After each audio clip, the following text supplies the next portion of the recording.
I've got a KLR and I got a horse. Both of them have taken me places a truck never could. Which one goes further? I've done both, and the answer ain't what most moto guys want to hear.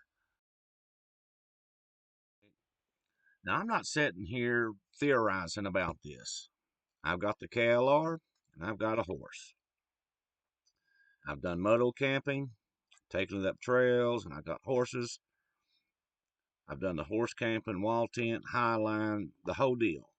So I got a little bit of different view on this than most people do. Where do they actually go?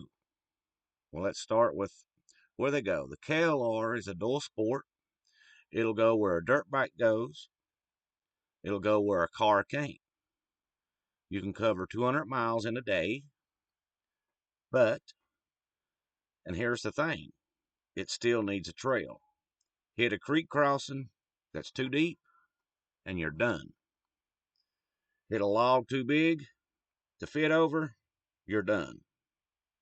The horse, a good trail, excuse me, the horse, a good trail will go over, under, through almost anything. Switchbacks too tight for the bike, no big deal. River crossings that would drown the KLR, she'll walk right through it. Deadfall, the trail, she figures it out. Outside of that, one of them moves at 60 where the other one moves at 5. And that matters depending on what you're doing or what you're trying to do.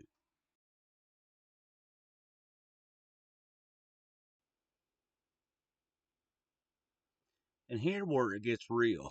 What happens when things go sideways out there? The KLR breaks down, and look, it's a KLR. It's one of the most reliable bikes made, but if that thing quits on you 30 miles out, you're walking out if you ain't got mechanical know-how and definitely a cell phone for somebody to come pick you up.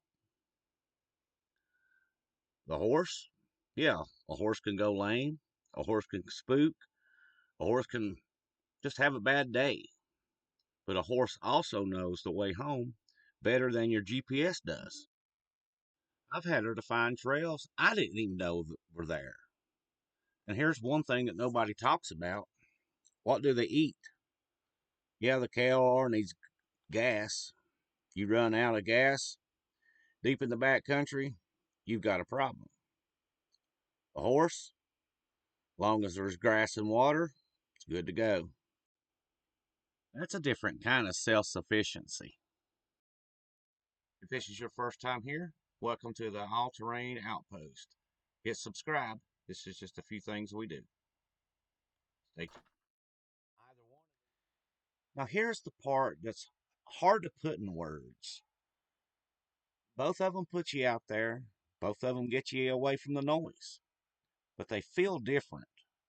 On the KLR, you're moving, covering ground, you've got the engine, the wind, you're ticking off the miles, but there's something about that that just clears your head. Whereas when you're on the horse, you slow down. And I mean that literally. You're at a 5 mile an hour pace. You start seeing things you blow right past on the bike. You're part of the landscape instead of moving through it. I found plants I use for medicine just walking through the woods on horseback that I had never noticed from the bike. So, are they doing the same thing? No, not even close. They are two different relationships with the land. All right, which one gets you further into the back country? For distance, the KLR, no question. You can cover in a day on the bike what would take a week on horseback. Access to places that ain't got trails, pick the horse. There's places I've taken the horse that a bike would never see. But if I could only pick one, honestly, it depends on what you're trying to do. For covering miles, for moto camping, KLR all day. for getting into places nobody else is going, for being really in the backcountry, the horse wins all the time. And you know what? I'm not giving either one of them up. That's the whole point of this channel. Leave a comment down below which you think would get you further in the backcountry.